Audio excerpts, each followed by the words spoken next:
come up with that. Yeah. Everybody ready? You guys ready? Good evening. I call to order the meeting of the Mayor and Board of Trustees of the Village of Burr Ridge for Monday, March 25th. Trustee Smith, why don't you lead us in the pledge? Love to.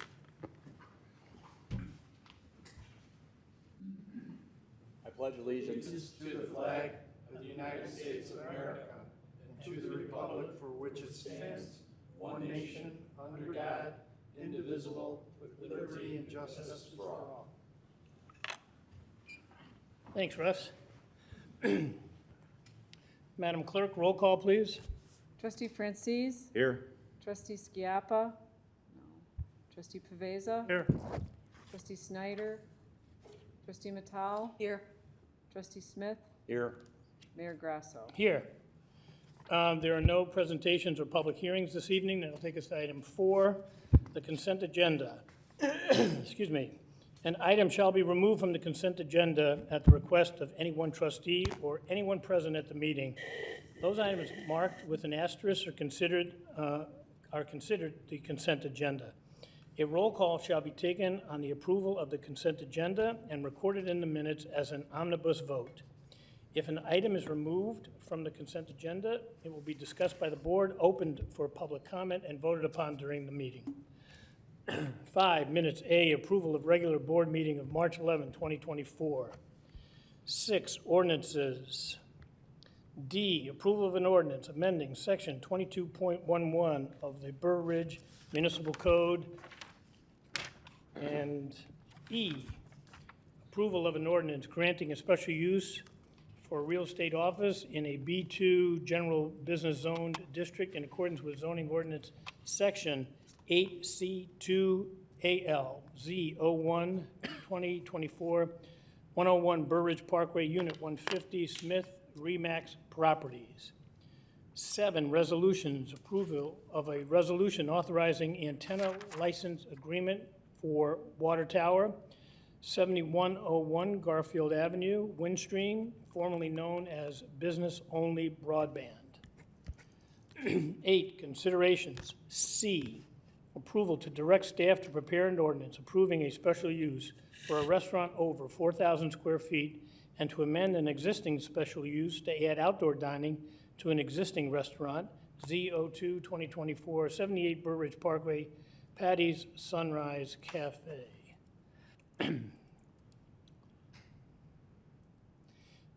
D, approval of various reappointments of village committees and commissions. E, approval of reappointment of Alice Crampets as the village's representative to the IML Canal National Heritage Corridor for a term expiring May 1, 2027. 27. And F, approval of resignation notice of assistant to the Public Works Director, Andres Beltran. And G, approval of vendor list dated March 25, 2024 for the fiscal year 2024 in the amount of $440,305.31 for all funds, plus $233,964.06 for payroll period ending March 16, 2024 for a grand total of $674,269.37. On the mayor's motion, I'm removing item 8C from the consent agenda. With that, if there are no other deletions from the consent agenda, Mayor, can I suggest that you read the reappointments under 8D? thank you. Under 8D, I recommend that the current plan commissioners, Greg Trupack as chair, Richard Morton and Deanna McCullion as an alternate, be reappointed to new terms expiring May 1, 2025. Thank you. Thank you. With that, does anybody else want anything removed from the consent agenda? With that, can I get a motion to approve the following items on the consent agenda? 5A, 6D, and E, 7A, 8, D, E, F, and G. So moved. Second. Any discussion amongst the trustees? Any discussion from the public? Roll call, please. Trustee Francis? Yes. Trustee Paveza? Yes. Trustee Matal? Yes. Trustee Smith? Yes. 4-0. 4-0, the motion passes. On my motion, I asked 8C to be considered independent of the consent agenda. Evan, I'd like a little bit more information. What is it exactly that Patty Sunrise Cafe? Janine, can you help us out here? Now under new ownership, right? So one of the Garber sons now owns. That is correct, Right. yes. That one of the Garber families that's always in compliance with things in the village, properties. I'm not in favor of doing anything but what we have to do. And so if we have an ability not to grant this, I'd rather not see this granted. So tell me exactly what's being asked for by Patty Sunrise. Sure, they are looking to put up outdoor dining to the existing restaurant space. Evan, I don't know if you can scroll to Want the maybe map? the diagram showing where it's at. It's going to be in 2 different locations. Oh, if you could just go back there. We have the red diagram there of the restaurant space. So we have it on basically the 2 sides of the restaurant. One's a larger area, one's a little bit of a smaller area. The proposed outdoor dining spaces otherwise comply with our regulations for fencing, for the enclosures, for being accessed from the inside of the building. There are no new awnings or wall enclosures that are being proposed as part of it. Okay, have we, and the prior owners never asked for outdoor? I believe they've petitioned, but we never got to a hearing, if I'm correct. Correct, we never received a completed petition. So previous owners did submit twice actually for outdoor dining, but when we requested some more detailed plans and payment of the fee, they never turned that in. Okay, so this is a request for special use for a restaurant over 4,000 square feet. Why is this a special use for a restaurant of that category? Within the County Line Square PUD, a restaurant over 4,000 square feet, which would include the outdoor dining, requires special use approval. And what are the requirements for meeting a special use? There are the findings of fact that are provided in the packet. Evan, I don't know if you want to scroll to those as well. That the petitioner has provided, there we go, one more up, yep. And I can go through these, however, but in general, it is that the use is not going to be detrimental to other surrounding tenant spaces, to the neighborhood, the vicinity, that adequate measures have been taken to provide for said special use, and so on and so forth. Okay. Have there been any of the neighboring tenants weigh in on this? We did not receive any public comment. Okay. All right. So, yes, Guy. Mr. Mayor, on past special use requests for outdoor dining at County Line Square, the sketch has always shown a table count, number of tables, number of chairs, et cetera. I don't see that on this diagram. And we'd hold those restaurateurs to that table count. Correct, and I believe it is actually in the staff report that we have the proposed tables and chairs that were being proposed. Stop me when you see it. Let's see here.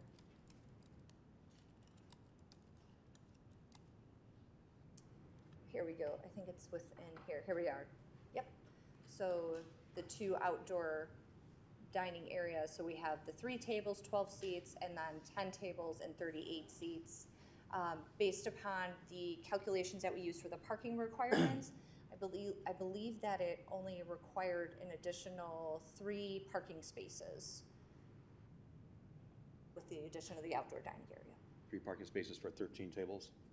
For the total, both of the 2 areas combined, we have a calculation, it's a certain fraction of the seats. And these gates that are shown on here, those will be emergency exit only gates since they do serve liquor? Correct. Thank you. Okay, so Janine, this meets all the requirements? Did the Plan Commission weigh in on this at all? And They did discuss it, yes, and they did have questions for the petitioner, and I believe the petitioner's attorney is here tonight as well. There were no public comments, and the commission recommended unanimous approval. Okay, any questions, trustees? I'm making my displeasure of the Garbers public again, since they are always asking for things and never doing, in my opinion, enough to meet the requirements of the standards of this village. But if this meets with the Plan Commission's approval and it meets our requirements, then I will withdraw my objection at this point. But I want things closely watched and make sure that they stay within the rules. So with that, can I get a motion to approve, excuse me, a motion to direct staff to prepare an ordinance approving a special use for a restaurant over 4,000 square feet and to amend an existing special use to add outdoor dining to an existing restaurant, Z02 2024, 78 Burr Ridge Parkway, Patty's Sunrise Cafe. So moved. Second? We have a move into second. Any discussion at the board level? Any discussion from the public? All in favor? Can we do that? Yes. Yeah. All in favor? Aye. Any opposed? Okay, that motion passes then. All right, that will take us to ordinances. 6A, consideration of an ordinance amending Articles 2 and 3 of fees ordinance number 339 as amended. Mayor, can we also take 6B along with it? It's part and parcel. Sure. And 6B, consideration of an ordinance amending Article 2 of the Burr Ridge Building Ordinance to adopt a new permit fee schedule. Can I get a motion to combine items 6A and 6B for consideration? So moved. Second. All in favor? Aye. They're combined. Go ahead. All right, thank you. As you may recall, this was briefly discussed at our last meeting when we talked about the draft FY25 budget, where we were looking to adjust the building permit and the zoning petition in order to be as a part of that draft budget. For the zoning fees, they were last amendment in 2006. We did some research on what our neighboring municipalities are charging for the same types of zoning action. All that research was provided to you in the packet. And we are proposing fees based on the averages of what is common in this area. For the building permit fees, we do separate out fees based upon commercial or industrial versus residential, and then we also separate them out based upon the permit type. So for certain types of permits, new structures, additions, and alterations, we charge based upon a cubic or a square foot. And then for other permit types, we have just a flat rate that we charge. Across all the categories, we are proposing adjustments, as you can see in that red line version of the ordinance that was provided to you in your packet. These adjustments are being proposed based upon, again, what our neighboring municipalities are charging for the same types of permits, and also what our third-party reviewers are charging us for their review of our permits. There are some other minor amendments to the fee schedule that you will see, such as review of plan resubmittals and also reinspection fees. I know everyone has the red line changes, so I wasn't going to go line by line, but rather answer any questions that you might have about specifics for any of those permit fee types. So I can take any questions you might have. Sure. Anybody have a question? This was consistent with what the budget message was about updating our fees. So this is the follow-through from the budget message. Any questions at all? Any questions from the public? Okay, can I get a motion to approve combined items A and B under ordinances, section 6? A being consideration of an ordinance amending Articles 2 and 3 of fees ordinance number 339 as amended, and B, consideration of an ordinance amending Article 2 of the Burr Ridge Building Ordinance to adopt a new permit fee schedule. So moved. We have a movement. We have a second. Any discussion at the board level? Any discussion from the public? Roll call, please. Trustee Francis? Yes. Trustee Paveza? Yes. Trustee Matal? Yes. Trustee Smith? Yes. 4-0. 4-0, the motion passes. That takes us to 6C, consideration of an ordinance amending Chapter 58 of the Burr Ridge Municipal Code Waterworks System. Evan? Thank you, Mayor. So as the board is aware, about a year ago, we implemented a new water billing system, moving primarily from bi-monthly every other month to every month, as well as implementing a lot of technology which has helped us improve our services called AMI, Automated Metering Infrastructure. Those changes have been in place for about a year now. We've had a lot of success with them, as we noted in the budget process, In reviewing our entire water structure as a utility, though, we found a number of administrative changes we'd like to propose to the board to help us bring us and modernize us to help more efficiently deploy that billing schedule. I think the highlights are a couple things first and foremost. The first thing we noticed was in the current billing structure, there's only a one-time fee for anyone who has a late balance. So as I noted in the example here, if you carry a $250 past due balance as currently written, there's a $25 10% charge on that example, but there's no fees otherwise beyond that. So, we don't like to compare things to things like a credit card statement, but there would be fees under a credit card statement long-term if you were to carry a past due balance. In this regard, a lot of our customers who are carrying past due balances are carrying that free of charge at no interest long-term. So it takes a lot of work to get those things paid up, and there's more payables due that we're not collecting. Under the revised system, we would have a 10% charge for every month that a past due balance is registered, and that's anything listed as more than 40 days old at any specific time. Secondarily, a number of other things that we're looking at is to set a minimum threshold for a water shutoff for a residential customer. There actually is no, by law, residential threshold for a shutoff. There's an administrative policy right now which sets $500 as the threshold, but there's nothing in an ordinance that a lawyer or somebody could look at and say, what can you legally point to as one thing the board has set regarding a shutoff threshold? And so we'd like to propose that as continuing to be the $500 threshold. Over 90% of our residential accounts have a balance of less than $500 at any point. If you go to Florida for the winter and you only have the charges, of course, that's about $11 a month. It would be impossible to have those things occur on the basis of simply not paying the bill for that period of time.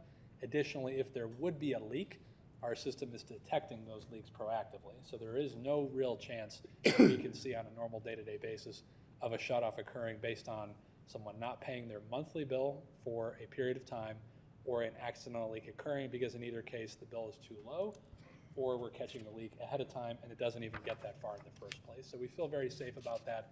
$500 on a past due balance with all the notices that we'd be putting in here. As you read in here, it's 5 total notices between past due bills, shut-off notices, et cetera. It takes some effort to get to a shut-off in our fair village.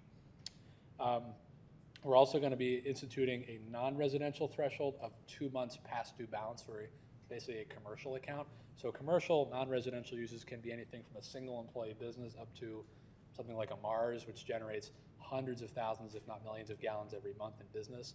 So the ability to set a single threshold based on something like $500 is just not feasible. It's not the fair for each business. So we're going to set it at 2 months unpaid balance at that point, just on a sliding scale. If it's low, then it's low, and if it's high, and it's high, we'll just adjust accordingly in that regard. And then I think one thing that's very administrative I want to knock out here is revising the time period from 45 to 40 days to account to qualify for a water shutoff to accommodate the new billing cycles. In the old cycle, 45 days was a single billing cycle because it was bi-monthly. 40 is actually moving it to 2 bills. So you get an additional bill before we even begin to put you into a queue for shutoffs. So I realize it's 5 days shorter. In actuality, there are additional notices that go into that effect for us to remind you about notices building up or past due balances accruing. So it's actually a benefit to the resident or the account holder in this case, even though it is shorter. Lastly, there's a number of other minor changes in there, mostly to cover the cost of the village doing business. For example, increasing the shutoff fee from $50 to $150. It takes a couple of people a couple hours to do that, plus our internal time. Again, these are just about covering our costs internally. The vast majority of these things are working very well. We're very pleased to see the AMI and our monthly billing system working very effectively to help reduce water loss, unbilled water loss for both the customer as well as the village, and become more proactive on services. I think we're seeing a great impact on those things as evidenced by the health of the water fund. There's a number of other things I can talk about if you have questions, but I'm going to leave it at that at this point, those being the highlights. Okay, any questions from any of the trustees? Yes. A question and a comment. First, the question. Typically, what day of the month do the bills go out the door? So under the current reading, it is about 20 days after the end of the billing cycle, but now we're going to be standardizing it to the 20th of every month, so May 20th, June 20th, and the like, or the next day after that in regards to the bill going out. So if it goes out, if the 20th is on a Sunday, it would be on a Monday. Okay, so they go on the 20th and they do the following 20th? Yes, exactly. Okay, thank you. And I just want to comment on the monthly billing cycle. I really enjoy that as opposed to the bi-monthly. It helps me in the summertime if I choose to irrigate my lawn. I'm not getting a massive bill in August and September, and then a much smaller bill later on through the rest of the year. Helps me spread out and budget better. So, and I talked to my neighbors, and they made the same comment as well. So appreciate that. Thank you. Of course. Thank you. Anyone else? So one comment, one of the things that we've always tried to do here at the village when it came to the summer times or the winter times when people are down in Florida or warmer climates and they suddenly get a water leak or someone left or a pipe burst, we've always tried to improve the system so that we can catch those problems. And Evan, explain how we've improved that process now. Yeah, so actually we're moving to a per gallon billing system effective May 1st. So what we can do is we can, based on the performance of your account, let's just say the average residential user is 10,000 gallons a month.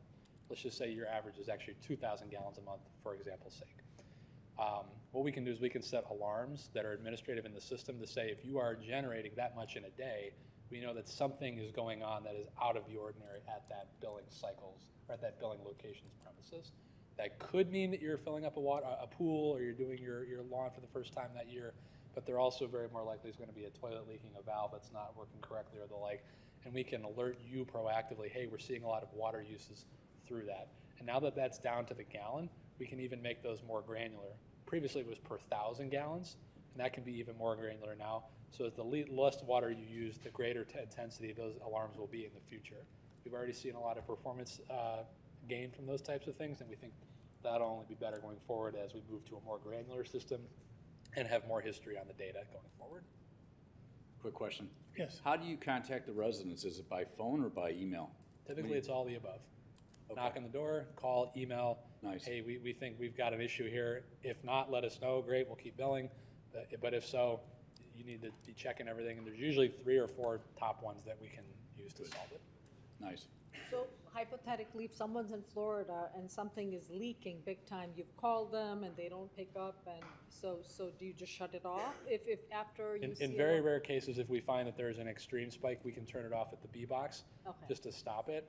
But we'll always be in contact with them to say, no, I'm actually doing something, whatever that happens to be. We've not run into that exception where someone's not answering, but there's a significant amount of water being used at the home at that exact point. It's usually an accident. Okay. So we're catching those things right up front. So that's why I'm saying, I know this sounds stricter, but in reality, the technology is allowing us to stop a lot of this before it actually happens.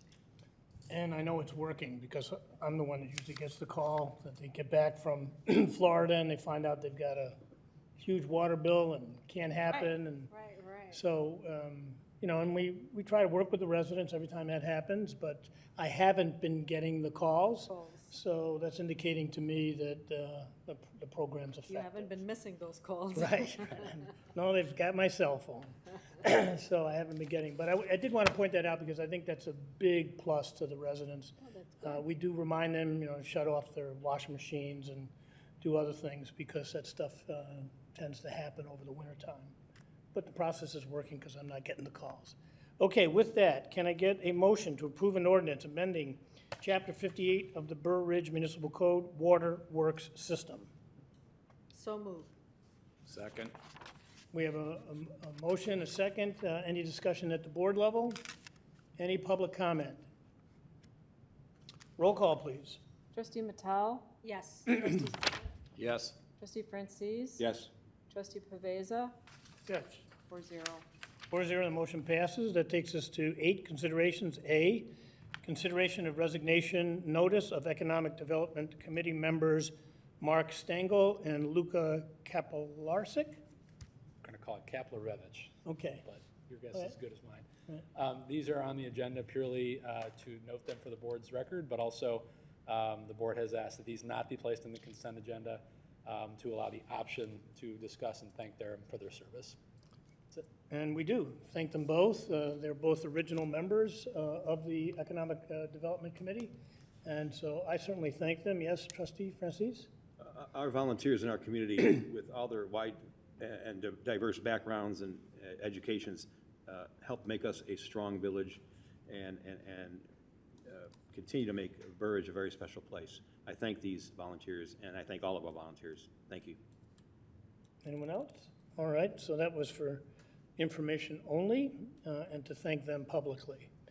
All right, that takes us to 8B, consideration of final fiscal year 2025 budget. Evan? Thank you, Mayor. So as noted on March 11th, we did our all-fund, all-department presentation to the board and the public. That was the first meeting where we'd be reviewing it on a high-level basis. It was educational, informational. We had minimal discussion at that meeting. This is your last meeting opportunity to discuss the budget, make any final changes you want, as well as provide direction to what you want to see in the final budget ordinance. As I've said many times, the budget ordinance is a long and very bureaucratic document that takes a while to put together. We cannot make changes on the spot on April 22nd. The reason for April 22nd being 4 weeks out, we have public notice requirements. We have to hold a short public hearing to approve the budget. We cannot do that at the next meeting if we were to have it. So I'd like the board to be very clear in their direction tonight if there's any changes to be making. I only have one slide to discuss as opposed to last time we had about 30. The big discussion item that may be up for debate is the grocery store sales tax. The governor has proposed that it be discontinued as a local government pass-through effective July 1st, 2024. Not law yet, but I think it's fair to say that's probably going to be law based on everything we know that's going on in Springfield. The board is advised to plan for a $200,000 reduction in the general fund revenue in 25 compared to the draft budget. On the right, I'm noting the original revenue and expenditure model from March 11th. The original is March 11th. The revised is tonight's. And the only changes is a $200,000 reduction in taxes on the top line item. Everything else is the same. The expenditures are to the dollar the same, and the transfers in and out are the same as well. The net is the general fund surplus and deficit. So in the original budget, there was about a $2,000 surplus, and then in the FY25 revised, there's $197,795 deficit. At the bottom, you'll note the beginning fund balance. That's at the beginning of FY25, and the end fund balance, that's what we would project at April 30th, 2025, not 24. And those changes are about $200,000 based on the loss of revenue in either capacity. As you can see, our general fund percentage moves from 51% in the original budget to 50% under the revised budget. I'm noting on the left, the general fund balance policy is 20% as a minimum with a 5% additional goal target for 25% total. So you are effectively doubling what your current target is. The 20% is the real, I cannot go below that at any point target, but the 5% is an additional goal the board set forth as part of their general fund policy. So we can discuss if any changes are recommended on the general fund. I did also want to note tangentially that staff has applied for a $140,000 Invest and Cook grant for the 79th Street project. I feel pretty good about the application to give it about a 50-60% chance of success based on the project at hand, and that's the north side 79th Street project. I'd like to thank Trustee Francis for writing a very nice letter as part of his association with Burr Glen South, among others in the community who supported it. So we are seeking additional funds for a capital project at this time. But that's the update at hand. Staff's happy to answer further questions at the board's discretion. But as of this point, we are having a revised budget unless changes are directed. Okay, two things I want to note is two trustees are missing tonight, but both Trustee Snyder and Trustee Schiappa have been in contact with staff on the budget and making their comments. So they are up to speed also with the changes that are being proposed. I note also that Evan has put in here a $200,000 item, which is the max. He's doing it in a conservative way. Some of the numbers would indicate that we're closer to $150,000 that we're expected to lose, but Evan's doing the right thing and putting $200,000 in there so that there's, law of no surprises. How often do we update the board as the fiscal year is going along as to compliance with the budget? We do a quarterly update, and that's typically when we do our budget true-ups, our budget amendments, those of you who are familiar with those, so it would be quarterly. And I should also note that some of these things, if they were in the budget on an expenditure basis, could always be held till later in the year, if we were able to do that, so the budget can be fungible at certain times. So if it goes as scripted, the governor will put this forward during the session by Labor Day, not Labor Day, Memorial Day. There'll be an adjournment. By then, it'll be passed, and I think he's proposing it to be effective July 1. So the first quarter, we may not see any effect at all, so it's the second quarter, fiscal quarter, that we'll get a better idea of how it's affecting us, and Evan will make that a highlight of that report. So that's the adjustment. Tonight is still one more time. If you want to make any additions or corrections or see anything else, obviously we'll have another meeting, and then this will be up on April 20th for approval. So any questions, any comments? Yes. Is there any expectation that the governor might come up with some solution for the deficit that the municipalities are going to face as a result of this? So this is a slippery slope politically. The governor certainly is an astute politician. The grocery tax, I think if you look at it, from my perspective, I would say it's a regressive tax. It's obviously a gallon of milk in Burr Ridge is a gallon of milk everywhere else. Some communities, it's a little bit more affordable than others. So you could see that it might well be a regressive tax, and so the governor is acting. With my positions on the board for the Metropolitan Mayor's Caucus and also DMMC, I can tell you that the mayors are trying to craft a message back to the governor. Those of you who have kept up with the local government distributive fund, the LGDF, remember we used to get 10% of sales tax would be sent around to all the villages pro rata.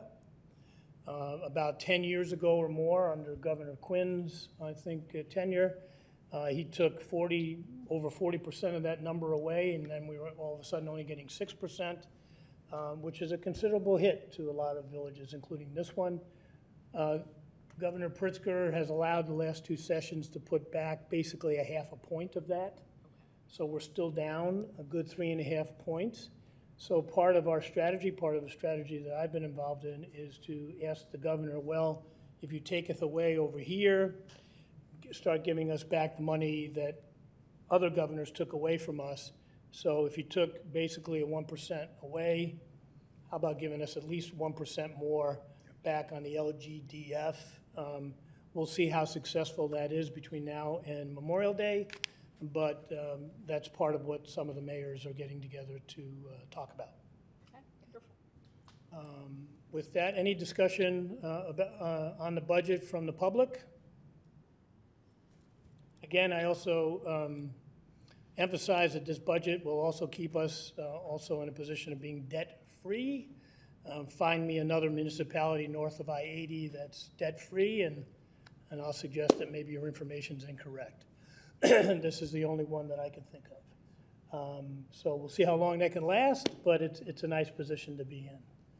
Okay, so any further discussion on the budget? We'll have another time, and then we'll pass it April 20th. I'm sorry, Al? Well, I always like to emphasize, with everything that we spend to keep the village in the shape that it's in, our portion of the taxes is only 1.5%. Because I know I get a lot of talk from people about how high the taxes are. Those aren't our taxes. Those aren't the village's taxes. Our taxes are 1.5%. The rest is the school, the state, the county, everything else. Right. Thank you, Al. To clarify that, he means 1.5% of the property taxes. Many people think that we run these villages on property taxes. Municipalities do not run on property taxes. That's the schools, that's fire districts, and things like that. We're only 1.5% of your property tax bill. Thanks, Al, for bringing that up. All right, then that's enough of discussion, unless there's anybody who wants to make a comment on the budget. All right, and that'll take us to item 9, public comment. Is there any public comment? State your name, and you have up to 5 minutes. All right, Can I ask you to write your name down as well? sure.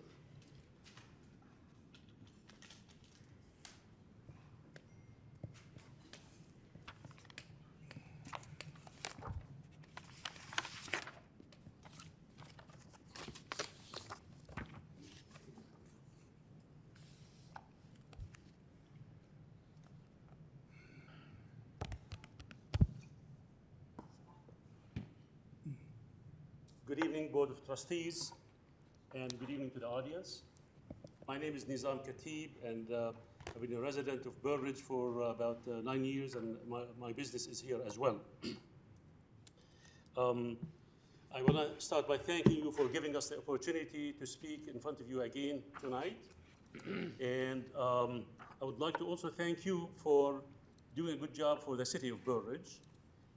You are a leader for our community, and taking your position, being in your position, it expresses that you care about your community. So that's really very important for us because we need your help and we need your support as community members. You know, we want to know, coming from us, this is our second time to address the board. You have been passionate about our need for the ceasefire, the humanitarian cause that we are calling for the Gaza ceasefire in Gaza. And we were wondering, as a community leader, that you represent us, that you are our voice, what is it that you haven't seen? What is it that you haven't really felt that didn't really ask you or made you really pass the ceasefire resolution or put it in the agenda? You know, I want to share my experience as I'm a Palestinian American. I lived in the West Bank. I grew up in the West Bank. And I lived under the apartheid system of Israel. I've seen the discrimination. I've seen the oppression, the humiliation, and I've seen the destruction as well as a kid since 1967 when Israel occupied the West Bank and Gaza. You know, I've seen one of the things that impacted me a lot is seeing the destruction of a house in our neighborhood where we saw the Israeli soldiers. My family looked at we were watching, and the Israeli soldiers surrounded the house and put dynamite, and they exploded that house. That really felt a scar in me until now. Now, I carry that to what's going on in Gaza, and it compares nothing to what's happening in Gaza. In Gaza, it's like 10,000 times severe than what I've seen, and I thought I've seen a lot. We've seen the destruction in Gaza, the genocide, the atrocities, the massacres that's going on a daily basis. 80% of the homes and buildings and structures have been destroyed in Gaza. Over 32,000 people have been massacred. Maybe 15,000 of those have been children. It's really appalling, the amount of genocide that's going on there. Not only that, I mean, the destruction of their homes, schools, places of worship, churches, mosques, even the humanitarian places like UN locations where it's a safe haven for the people to go to, that has been also bombarded and destroyed.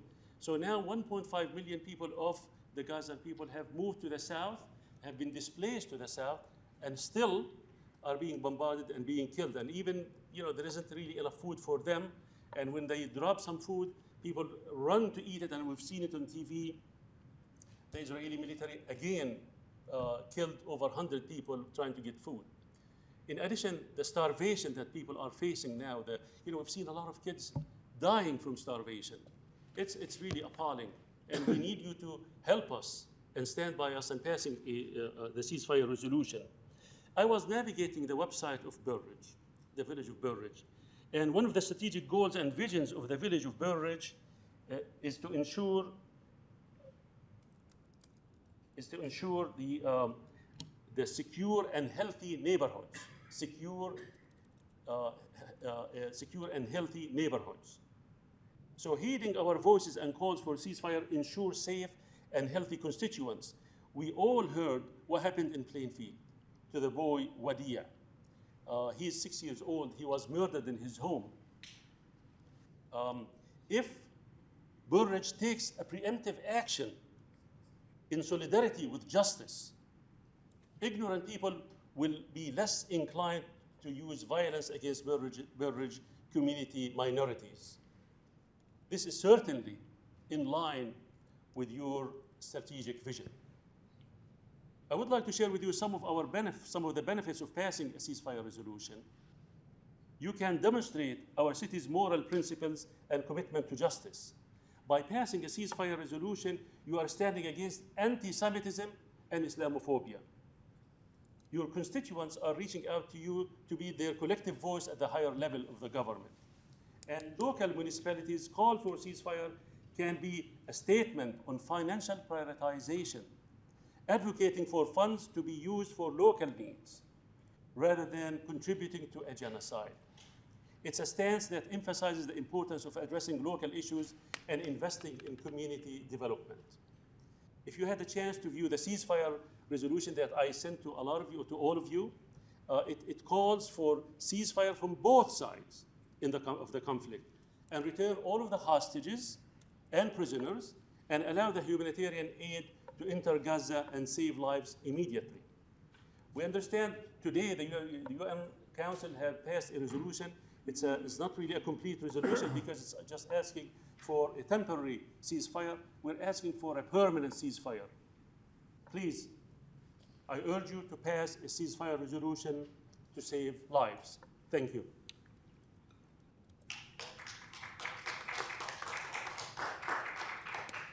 Anyone else?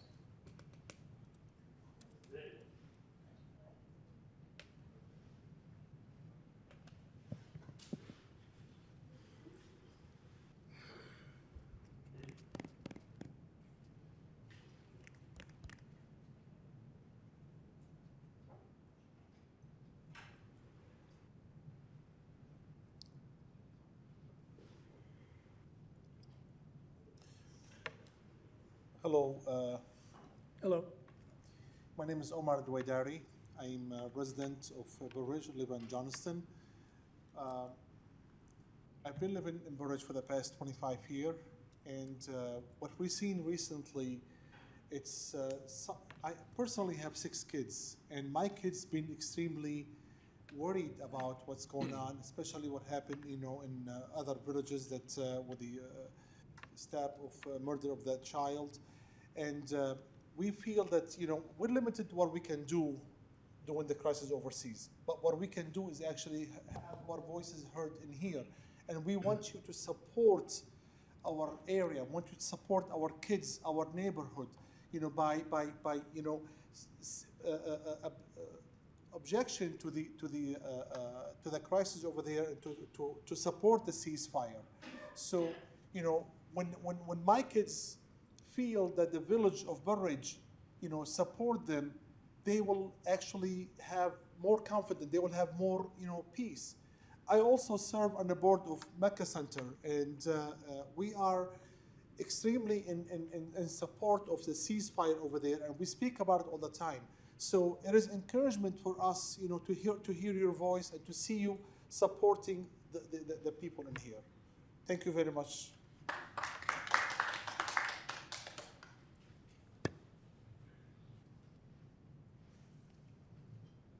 the way, I left my glasses. You're better off listening instead of watching. I don't know what's your number. 3.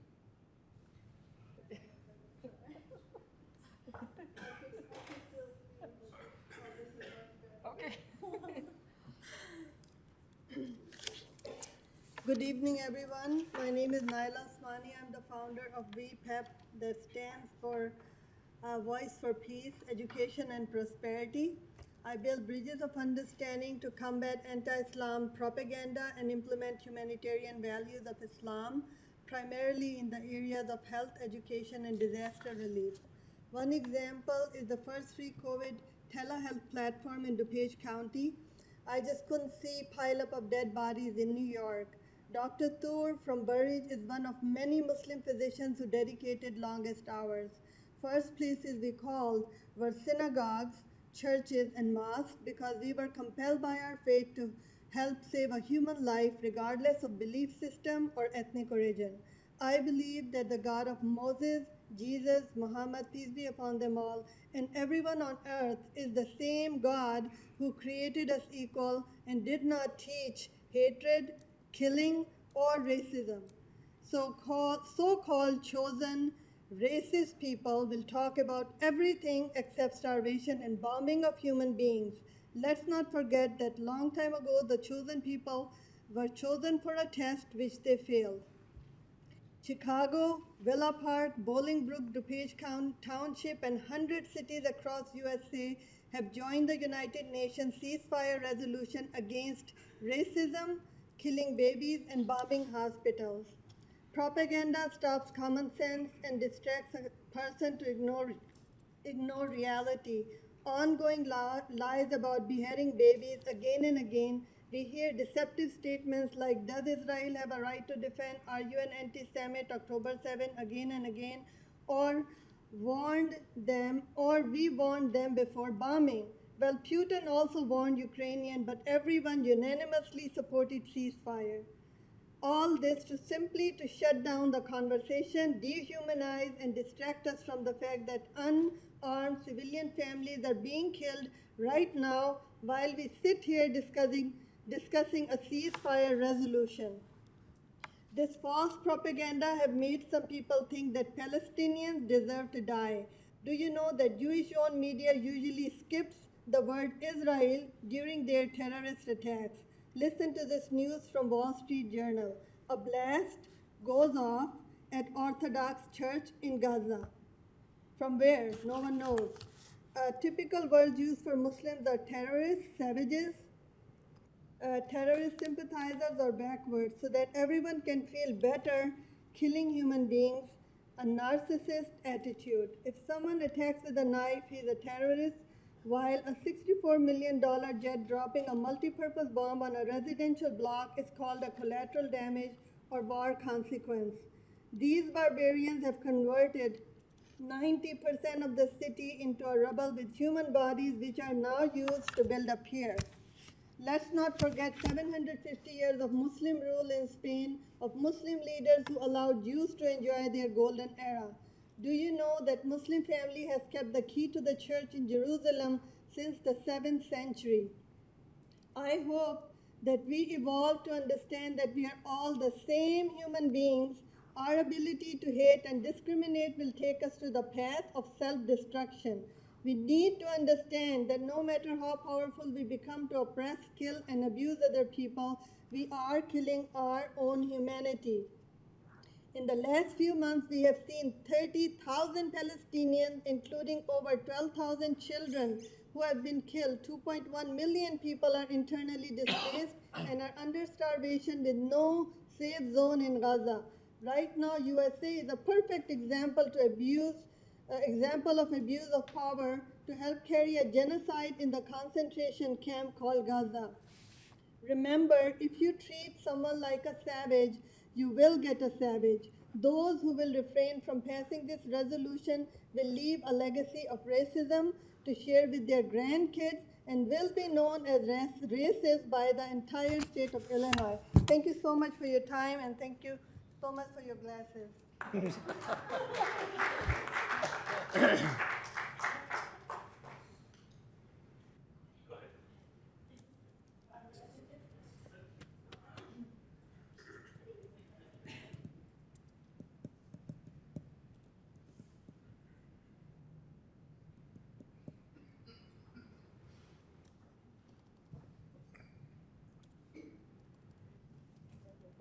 Okay.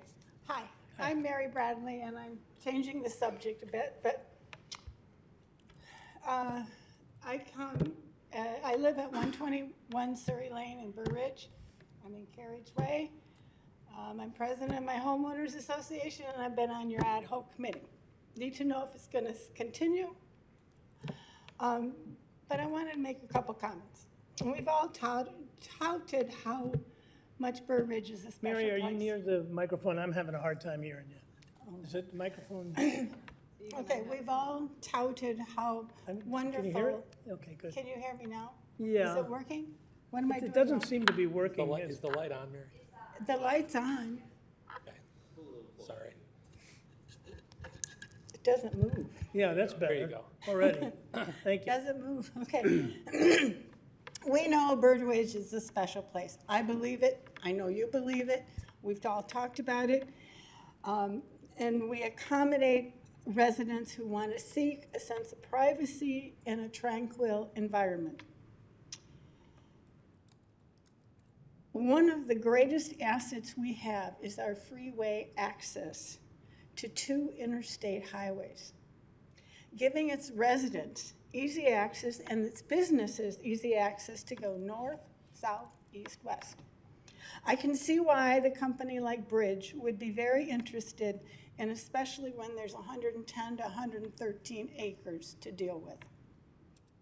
But don't forget that comprehensive plan that we have also states commercial uses that have minimum traffic impact on surrounding residential areas should be emphasized. I come tonight to voice my concern over the bridge design for the redevelopment of CNH site. I am really trying to keep an open mind until the final version of their design comes to light. But quite frankly, I mainly see trucks, traffic, and diesel truck pollution. As I stated on a previous visit, you only have 2 main roads that connect your north and south areas of Burr Ridge, County Line and Madison. County Line is the most heavily traveled, and we can't change that I-55 cuts us in 2. We just can't. So, do we want to clog up County Line Road with congestion and pollution that, according to their plan, 300 truck trips every day will cost? And stop and think about Bridge's projections that 142 of those truck trips are going to come between 7 and 10 in the morning. That's the rush hour time. 115 are going to come during your lunchtime. And they should affect, the congestion should affect people getting to your village center.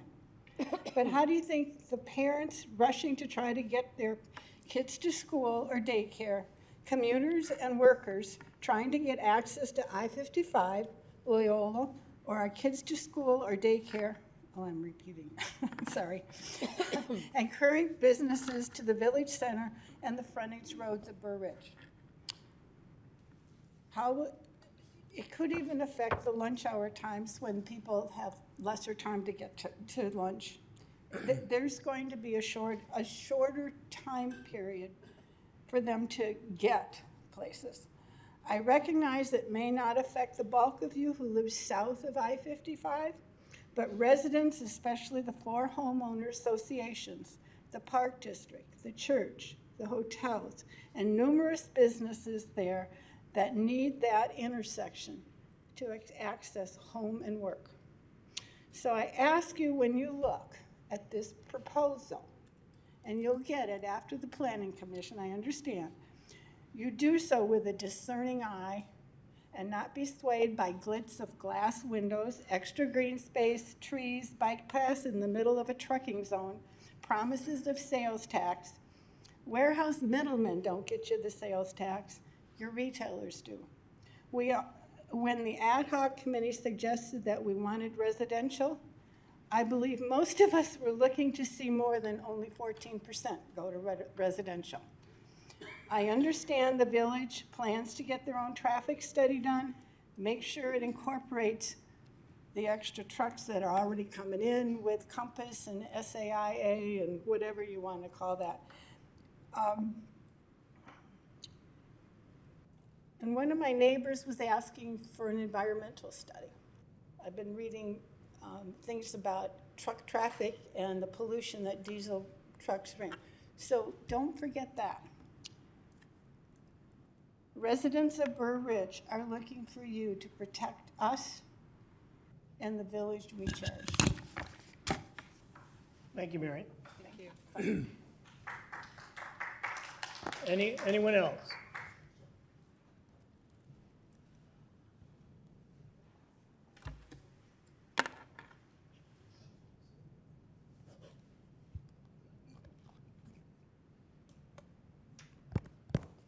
Good afternoon. Thank you for this opportunity, Mr. Mayor, members of the board. My name is Steve Patterson. I'm of 134 Surrey Lane, also with Mary in the Carriageway subdivision. And I'm also here about the proposed truck distribution center for that CNH property. Mary and I have been working on this since October with Fieldstone and a number of other subdivisions, the Chestnut Townhomes, and a variety of other people and groups that surround that property. We're also both members of the ad hoc committee. I didn't come with prepared comments. I came really just to kind of reinforce some of Mary's points, but also to let you know that we've started our own little straw poll of just the single family home component of Carriageway, which is 82 single family homes. We have not started with the townhomes, which is 37 units, or the condos, which is 159. We're going to do that soon. But just having been able to contact 42 of the 82 single family homes, it's 41 opposed and 1 neutral just because of lack of information and a desire for fairness and objectivity, much like Mary. So it's pretty overwhelming at this point. There's a really strong opposition to what is being described as a light industrial trucking project. It's unfortunate that that light industrial project has 50-foot height limit and 50-foot height request, along with hundreds of loading docks, which you don't normally find in light industrial. If you look at the light industrial that's behind Loyola, they don't have anywhere near that kind of density or intensity of use. The same with Highgrove, which is on the other side of the CNH property. And I don't want to go on for too much longer, so I think one thing struck me while Mary was talking, is one of the reasons this is kind of important for us, because we're already subject to a traffic problem. The frontage road on our side, on the Cook County side of County Line, is a problem. And to a great degree, that is because, in my opinion, the Loyola traffic is really kind of out of place with the frontage road. And the frontage road isn't designed to accommodate the frontage road isn't designed to accommodate the Loyola traffic. The same scenario exists with the CNH property and the kinds of volumes of traffic they're going to be brought to that intersection. The frontage road and Veterans Parkway, that intersection, they're not currently designed for that. I don't know if they can really be updated based on the kind of runway you get from the expressway ramps to the light. I think it's going to be complex. Regardless, the most important reason why I decided to stand up tonight was just to let you know that the overwhelming majority so far of Carriageway single-family homes opposes this project. Thank you. Anybody else?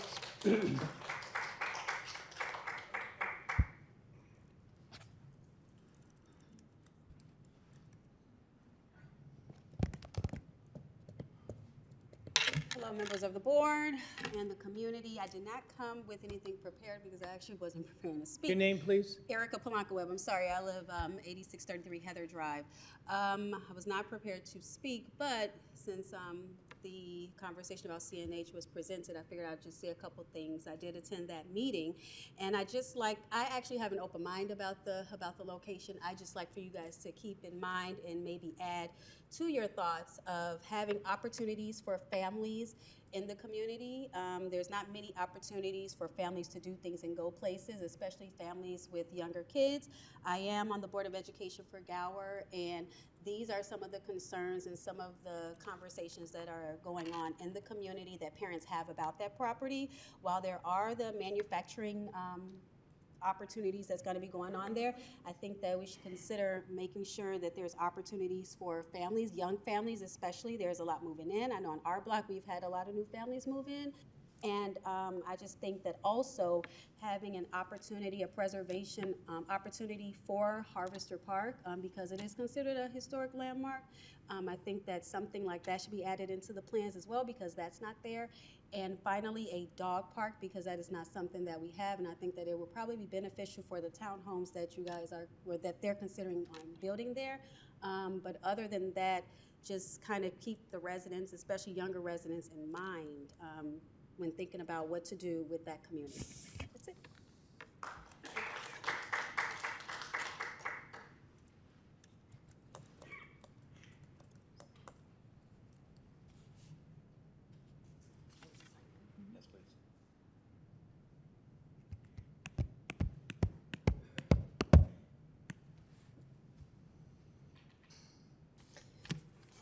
Hello, my name is Nisreen Akrabawi. I'm a proud Palestinian American.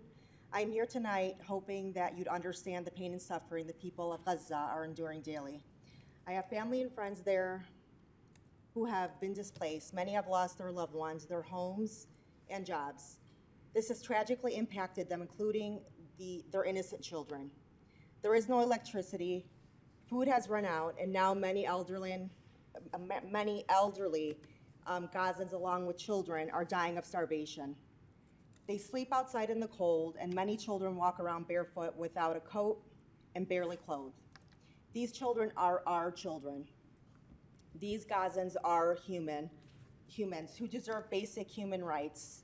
I've seen videos, amongst many others, of babies and elderly who have died due to cold and starvation.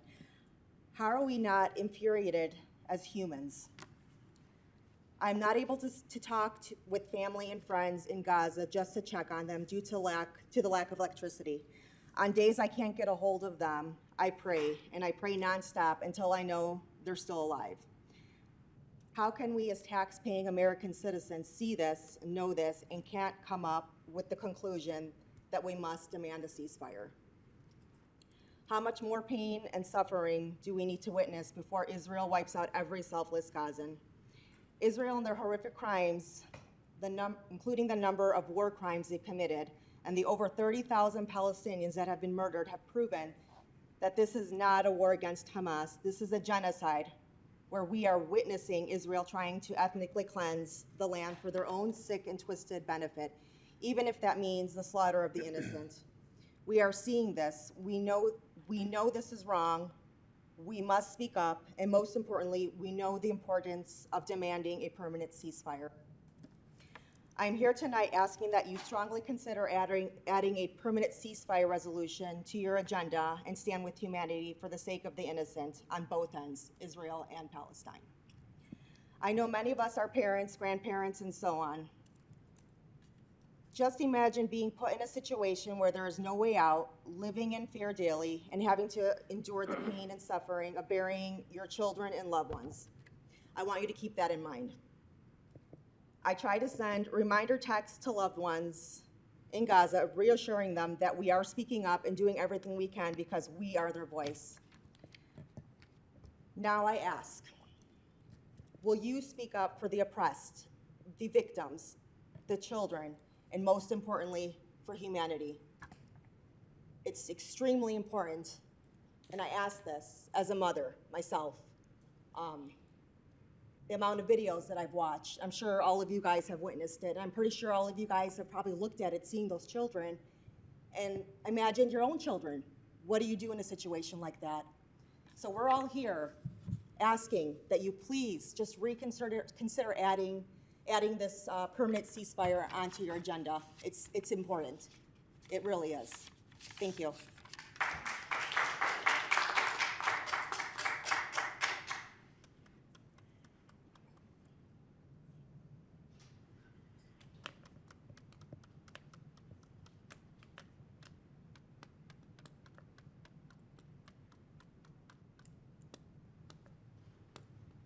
My name is Peter Kozak Rivera. Thank you for letting me speak today. As a human being and as a Jew, I was deeply pained by the tragic events of October 7th. The bloodshed shocked me to my core. Yet my anguish only deepened as I witnessed the scale of the Israeli response. A response characterized by collective punishment, deliberate killing of civilians, and ethnic cleansing. Such measures, driven by vengeance rather than self-defense, have not only failed to protect Jews, but have also led to the scores of deaths of innocent Palestinians. Consider the situation in Gaza, where half of the population are under 18, they're children. To blame them for the actions of others perpetuates a cycle of violence that endangers all children, including Jewish children. The overcrowding in Rafah exemplifies the dire conditions many face in Gaza.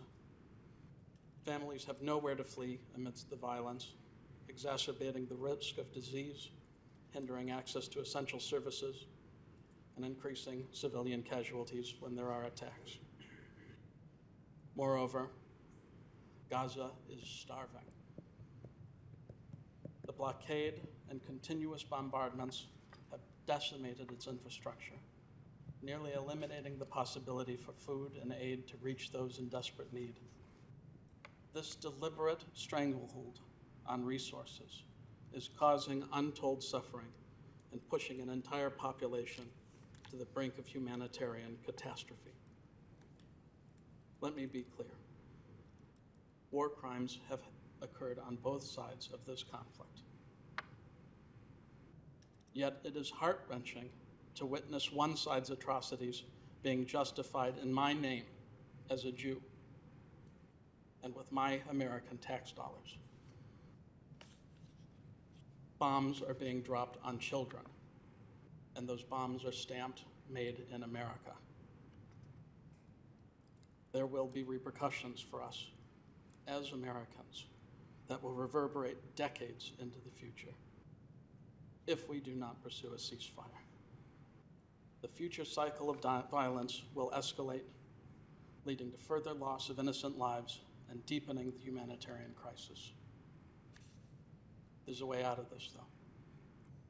Please pass a resolution calling for a ceasefire in Gaza, the reestablishment of vital humanitarian aid, and the release of all hostages. This is not a controversial stance. It is a necessary step towards ensuring that tragedies like those on and after October 7th become unthinkable rather than inevitable. Some may argue that such a resolution exceeds the scope of the village board or doubt its efficacy. But we are in a national crisis. Over 60% of Americans support an immediate ceasefire. Yet the Washington establishment has turned a deaf ear to our voices. Your support for a resolution can amplify our collective plea for peace and justice. In Judaism, it's taught that to save one life is to save the whole world. Every small act carries immense significance. In Washington, they're not listening to us. Please listen to us here. Thank you.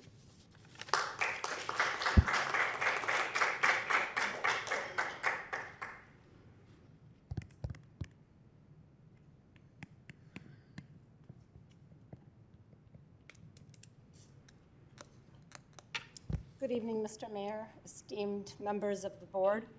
My name is Vivian Califf, 9041 Royal Drive in Burr Ridge, and I am here as the voice of the children of Gaza this evening. I happen to be the chairman of the board of a 32-year-old medical relief organization, the Palestine Children's Relief Fund. We focus on providing free medical care to children in the Middle East who are without access to it. We have been on the ground in Gaza since the date of our establishment, prior to October 7th and post-October 7th. I'm addressing the council today based on my lived experiences, based on the reports coming from my staff in Gaza who have been displaced 3 times over the course of the last 6 months and are constantly being chased by death. Based on the stories that we are receiving of the numbers of dead, injured, starved, and maimed. These numbers have faces. They have names. They are the sons, they are the daughters, they are the mothers and the fathers of someone. In numerous cases, entire families have been annihilated and removed from the civil registries. Why are we allowing this to continue? I'm a 20-year proud resident of the village of Burr Ridge and a mother to 3 children and a grandmother to 1. I'm a human being, just like all of you. who cannot allow myself to stand by and not do my part to help alleviate the suffering of those who have had the misfortune of being born into a living hell. That living hell is called Gaza, ladies and gentlemen. It has been a living hell for over 16 years under a total blockade and deprivation of life's basic necessities. I'm here before you as a member of this community. My community, the Palestinian community, many of us live in Burr Ridge. We are your doctors, we are your lawyers, we are the teachers who teach your children in schools. We are part and parcel of the Burr Ridge community, and we are asking for your support. To date, more than 31,000 Palestinians have been killed, and 72,000 and still counting are injured, 1/3 of whom are children. According to UN statistics, not my own statistics, the number of children killed are higher than from 4 years of world conflict. 4 years of world conflict. Gaza has become a graveyard for thousands of children. Again, it's a living hell for everybody else as well. More than 13,000 children are reported dead. More than 10 children a day lose a limb or multiple limbs. Let that register. 10 children each day for the last 6 months. We are now at 20,000 orphans. 20,000 orphans in a matter of 6 months. I think these numbers that we're seeing out of Gaza are just staggering. We haven't seen that rate of death among children in almost any other conflict in the world. It's really shocking. According to the latest data, virtually all households are skipping meals every day, and adults are reducing their meals so that children can eat. In the northern governorates, in nearly 2/3 of all households, people went entire days and nights without eating at least 10 times in the last 30 days. In the southern governorates, in Rafah, this applies to 1/3 of the households. Although they are being forced to starve by the powers that be, food is not what Gaza is crying for right now. They want the bombs and the death and the destruction to stop. All these children want is to be able to survive this war and have the chance to grow up. In the words of UNRWA's Commissioner General, this war is a war on children. It is a war on their childhood and on their future. An immediate and sustained humanitarian ceasefire continues to provide the only chance to save children's lives and to end their suffering. Not a 2-week ceasefire, an immediate and sustained ceasefire. We also need multiple land border crossings that allow aid to be reliably delivered at scale, including to northern Gaza, along with the security assurances and unimpeded passage needed to distribute that aid without delays or access impediments. I know you're not the Congress of the United States. I know you don't set up foreign policy, but you are our voices, you are our leaders, and your voices make a difference. They do. All we're asking you, and not only asking, but imploring you, on behalf of the children of Gaza, to lend your voices to the voices around the world, the millions you've been seeing on television screens, demonstrating in the streets of the UK, in Ireland, in every place you can possibly imagine around the world. People are taking to the streets to say enough is enough. We need you to also call for a ceasefire. This is a small ask in relation to the slaughter and the carnage that we continue to see unfold before our very eyes. Remember this child? Remember this? All over CNN and Al Jazeera. Who starves in the 21st century where the bones of your back are showing through? Look at this child, burned to a crisp, burned to a crisp. My organization evacuated these 2 children yesterday from the north of Gaza to the south of Gaza. They're on their way to Egypt and hopefully to Qatar for medical treatment. These are only 2 of almost 17,000 children who look like this, And all we're asking is for a ceasefire resolution. Please, do the right thing. And thank you for listening to me.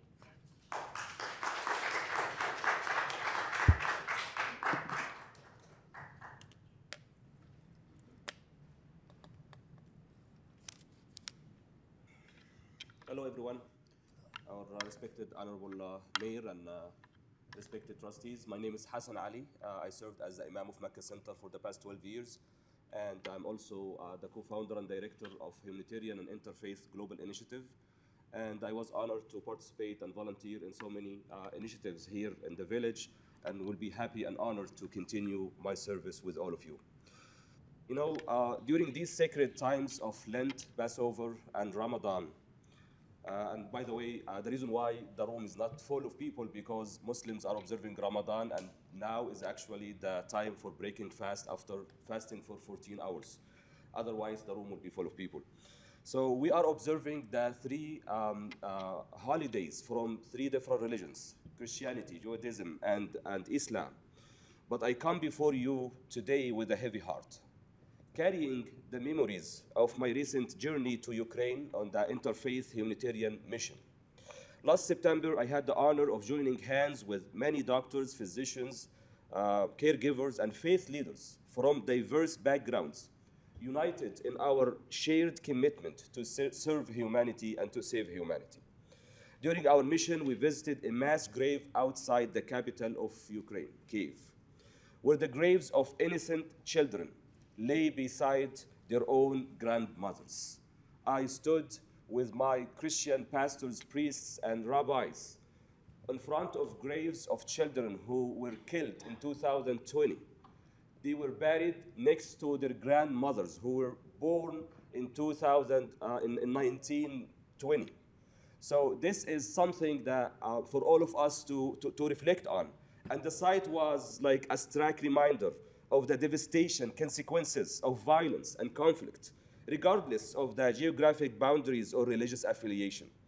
Let me emphasize that the grave of a child in Kyiv is no different from a grave of a child in Russia. Is no different of a grave of a child in Plainfield, Illinois.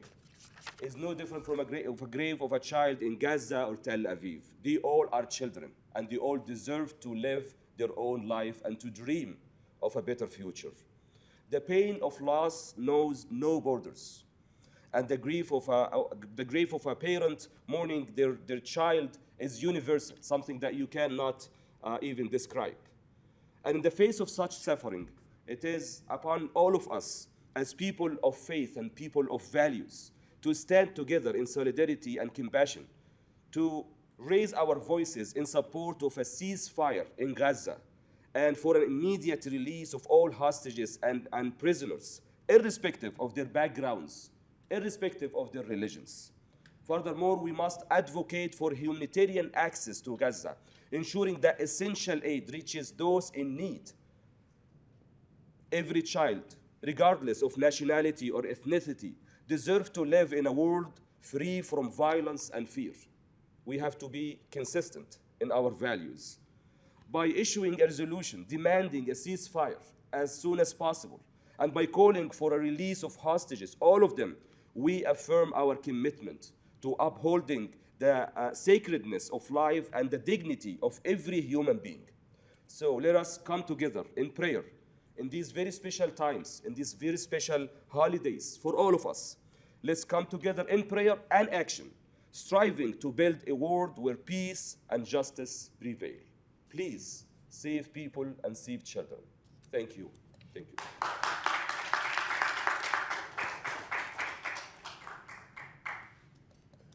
you. Anyone else?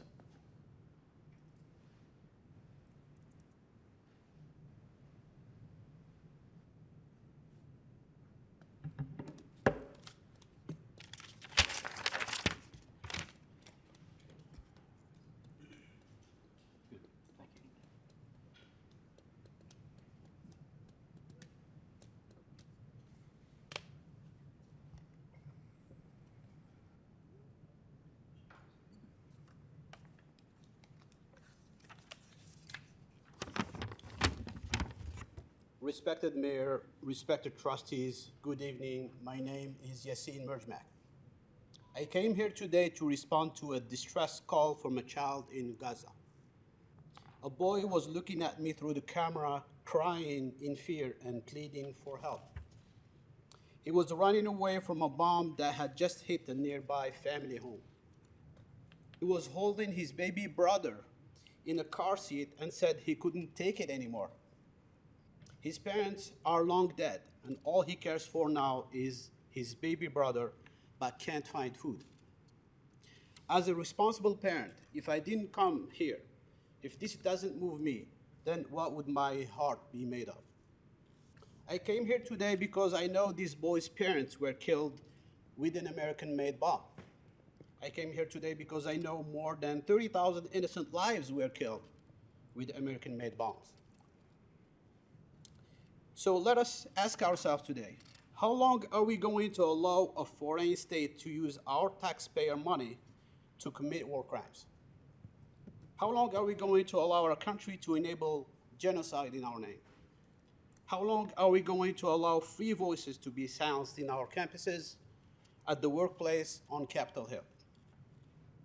Some argue because October 7 happened, but was it that boy's fault or his parents? Respected trustees, we all know the war didn't start on October 7. Palestinians have been suffering occupation, oppression, and ethnic cleansing for 75 years. Yet we turned a blind eye and allowed our country to be enrolled in genocide. Some argue that Jews and Muslims can't live together, and they created apartheid. Those I remind that Palestinians were once a land. Palestine was once a land where Muslims, Jews, and Christians lived together in peace. Those I remind that white people discriminated against black people in America, so we abolished slavery.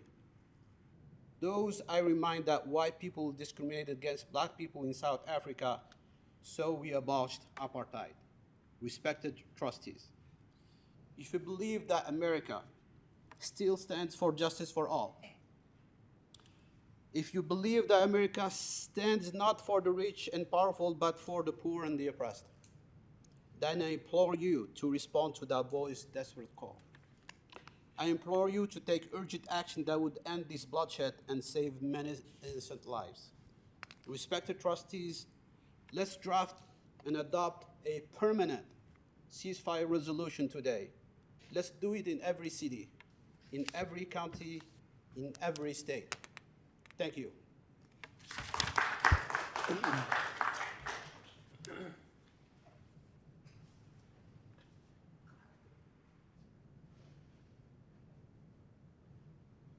Mr. Mayor, Board of Trustees, good evening. My name is Dr. Rashid Chanab.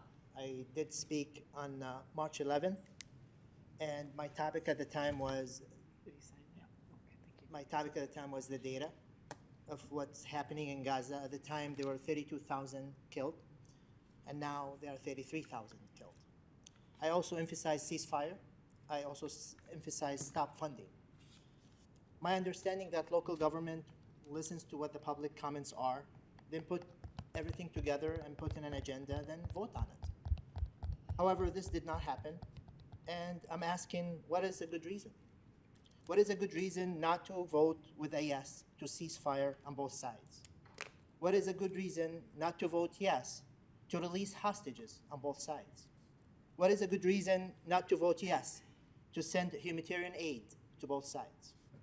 What is a good reason to ask to stop our tax money to being sent to other parts of the world to promote war?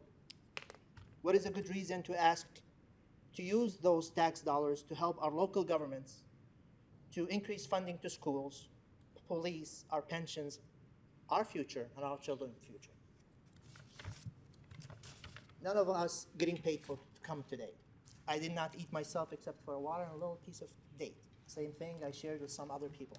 We're not getting paid to come here. Some of us, including myself, not from Gaza. I never seen Gaza. Some of us was not born, raised, visited, or know anyone from Gaza, just like you. We are here because of our humanitarian duty. We are here to save our tax dollars, and we are here to ask the board to add this resolution to its agenda to be voted upon. At that point, we'll decide which way to go. But I urge you to be, all the elected officials, to say yes. Yes to permanent ceasefire from both sides. Yes to release hostages from both sides. And yes to humanitarian aid to both sides. We sent emails, text messages to all of you asking to please add this to your memorandum. We were thankful with your willingness to listen. We thank you from the bottom of our hearts to listen to us. And we ask you to please add this resolution and please vote yes. Thank you.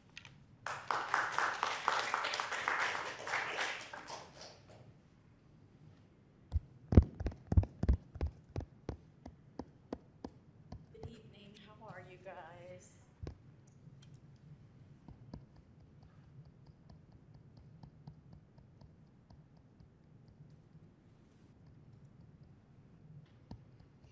Hi, my name is Patty Drugan.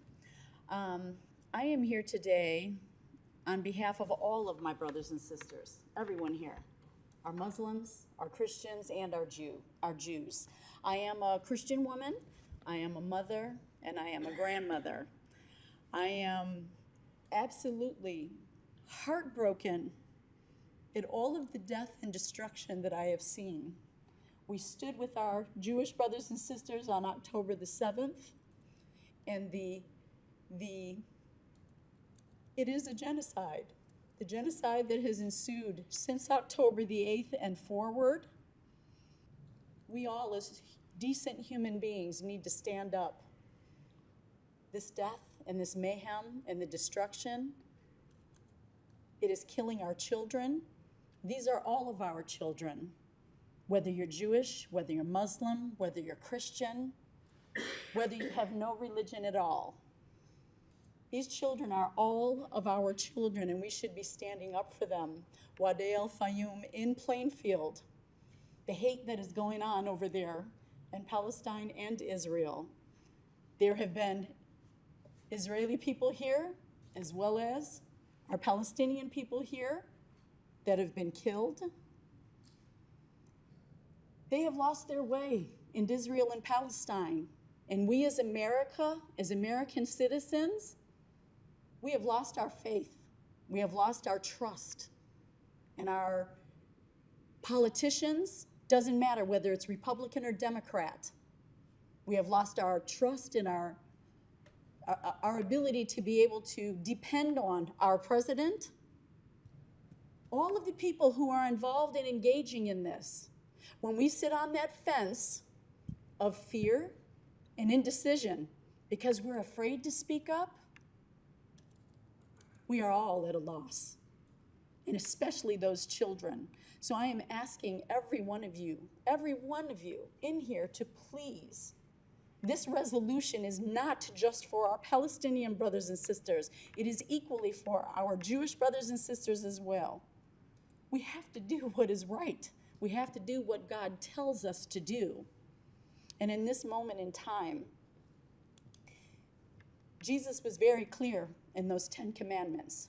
Thou shalt not kill, thou shalt not steal, and we must honor and respect our neighbors. And it doesn't matter where you're from, what your religious background is. These are all of the things that we should be doing together as one united community. So I'm going to ask for you guys. We need your help. Without your guys' help, they're ignoring us. It might be a small thing. You might think it's a small thing here, but it really does speak volumes because there's over 100 resolutions that have been passed so far. And we are working in every single town. We are working in every single city. And so I am praying that you guys will have the courage that all these other towns have had to do a ceasefire and know that you are helping the children. And I thank you very, very much. Have a good evening.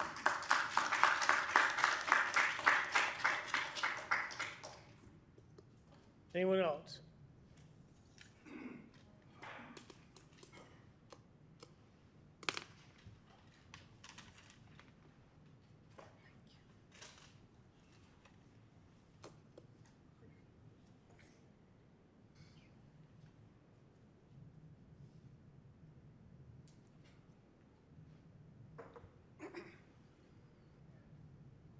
Thank you, Mr. President. Honorable trustees of Burridge. My name is Inam Hussain. I am local resident for the last 2 years. I am a medical profession as an anesthesiologist, and I'm a medical activist. Not too long ago, I ran for U.S. Congress from District 8 on the basis of human rights here and human rights abroad. Human rights does not preclude only the rights of the U.S. citizen. Human rights are interlinked because we are all human beings. We are the children of the God. We are children. We are Christian. We are Muslim. We are Jews or ethics or non-religious organization.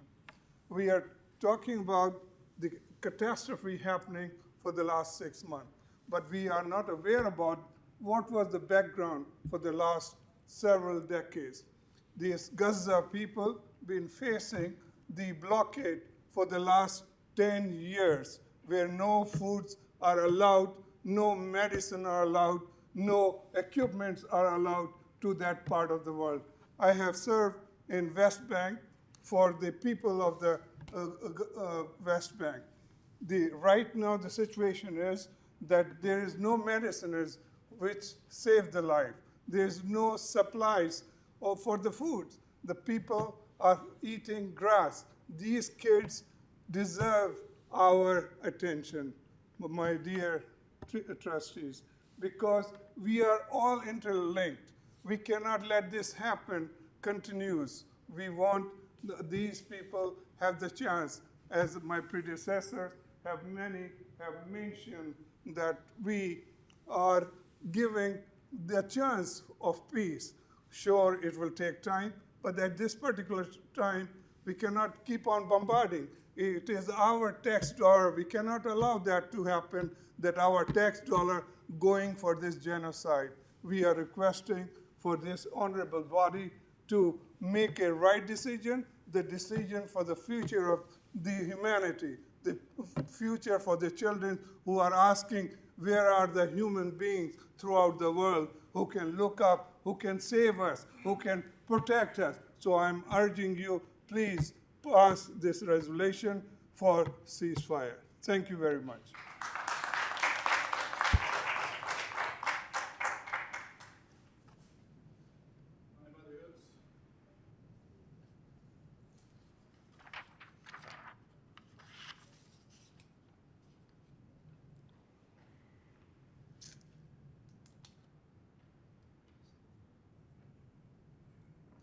Your Honor, may I pass this newsletter to you and to the trustees?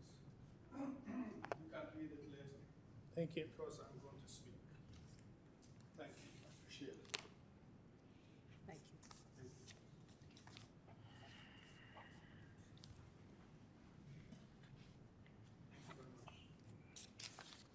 Thank you. My pleasure. Thank you.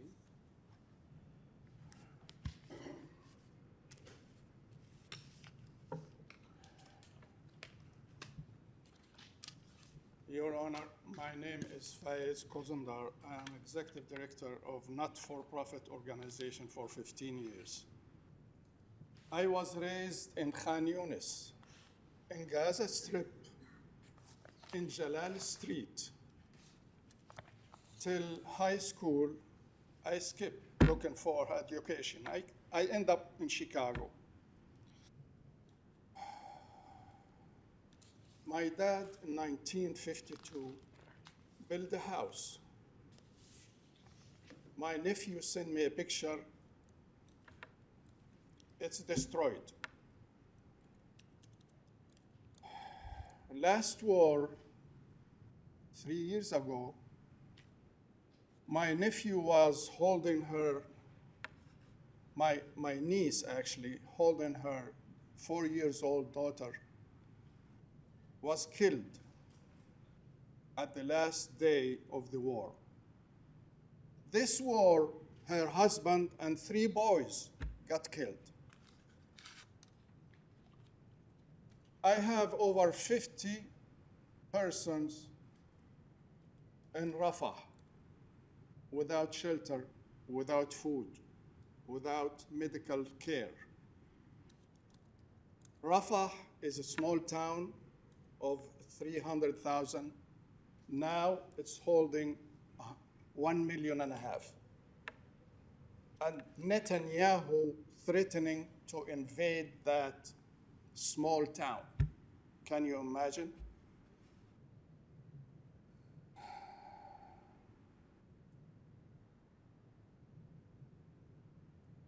Gutierrez, the General Secretary of the United Nations, was in Rafah 2 days ago, and he said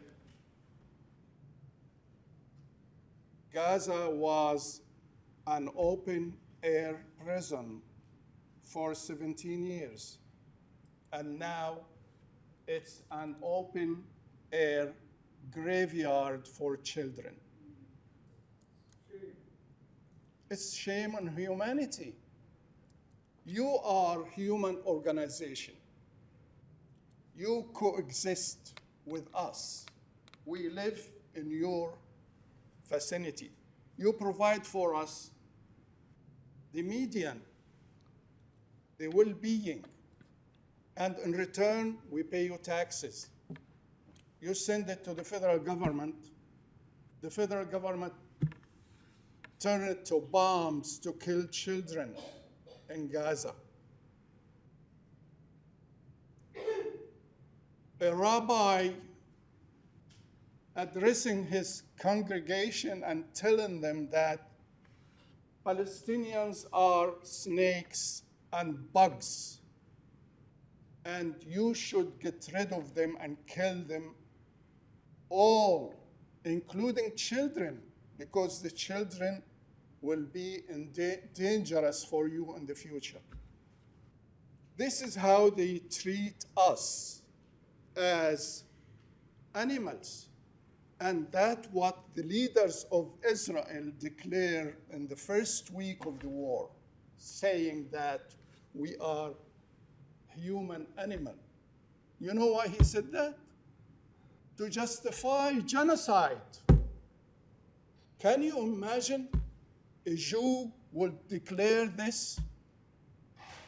These are the descendants of the Holocaust and the Nazi Germany Holocaust. These descendants committing far more than the Holocaust. What happened in Gaza is the real Holocaust, because the first one, non-existent, looking at what happened in Gaza. Killing humans for the fun of it, just to show your fiance or your wife, look what I did for the Palestinians. We are humans. You are human organization. We are not asking a lot. We asking just to come back to your roots. Human rights for everybody. Human rights indivisible for everybody, because it's called human. We are human. You are human. This is the issue. The United States dropping AIDS from the air and killing people to get it. When they go and get it, they get killed. Whereas the food and the supply 10 minutes away from the border. Gaza used to receive 1,000 trucks every day. Now, 8 or 10, and Israel is squeezing everything. And even people at the border preventing the AIDS from coming in. Your Honor, it's a matter of humanity. I am human. Do I look terrorist? Do you think that if you see me in the street, you think I am Palestinian? Of course not. You think I am Irish or Swede or from Scandinavia. But we have light complexion people. We live on the Mediterranean. We have beautiful shore. But Netanyahu went to an international library looking for a book. And the librarian asked him, what do you want? He said, I want a book titled How to Kill 2.5 Million to Steal a Gas Field. And that's what Netanyahu think. We have a gas field on the Gaza shore. And he is dreaming to take it and mine it and send it to Europe instead of the Russian gas. And he wants to dig another canal, Suez, another canal from Eilat to Gaza, so he can control the Indian trade coming from China and India. Please wrap it up. You've been way over 5 minutes. I really appreciate it. I thank you for listening to me. But remember, I am human, and you are human. You have to stop this genocide. I appeal to you. I thank you. I love you. Thank you very much. Anyone else?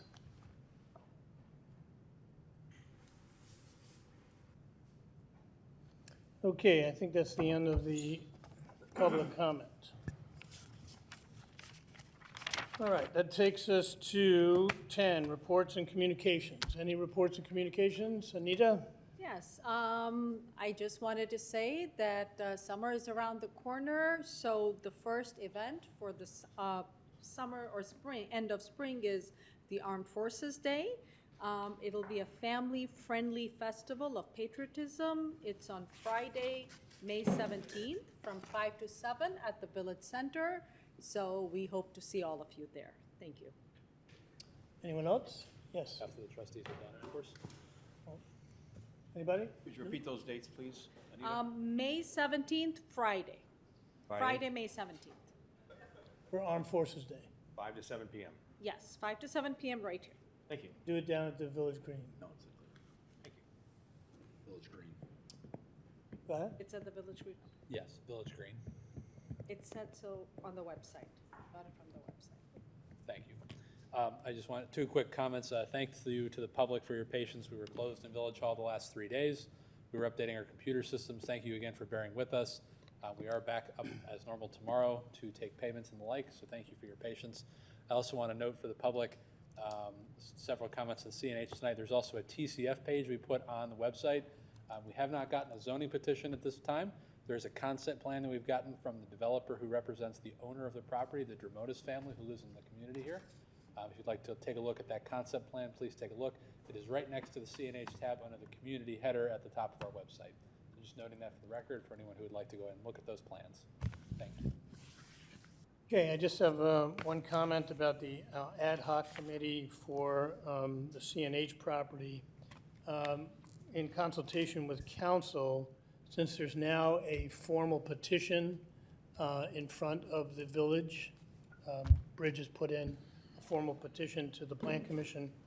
I have asked the chairperson, Tony Schiappa, Trustee Schiappa, Trustee Francis, and Greg Trupack, who is the chairman of the Plan Commission, to please resign because they are decision makers in this process. They have resigned, and I am going to reappoint 3 other residents and a new chair. I think there's still a reason to have the ad hoc committee. I think there's still people that want to have some input, and we are in the formative stages of the plan. It is 110 acres. That's probably the largest. To put that in perspective, the village center was about 22 acres. So the more input we get from the community, I think the better. And of course, people are going to jump to conclusions, as I think you've already seen, as to what it is or what it isn't without hearing everything. So we have to have as many outlets as possible for as much information as we can get so that everybody is well informed of what's going to happen. So I will be making those appointments after checking with others who might be interested. before the next meeting. And as Evan said, I've asked him to keep on the website up-to-date submissions on CNH and also TCF, should we get a formal petition. So that's all my comments for tonight. Our next meeting, again with the budget being in the lead, will be April 8th at 6:30 p.m. With that, can I get a motion to adjourn? So moved. Second. All in favor? Aye. Aye. We're adjourned. Thank you.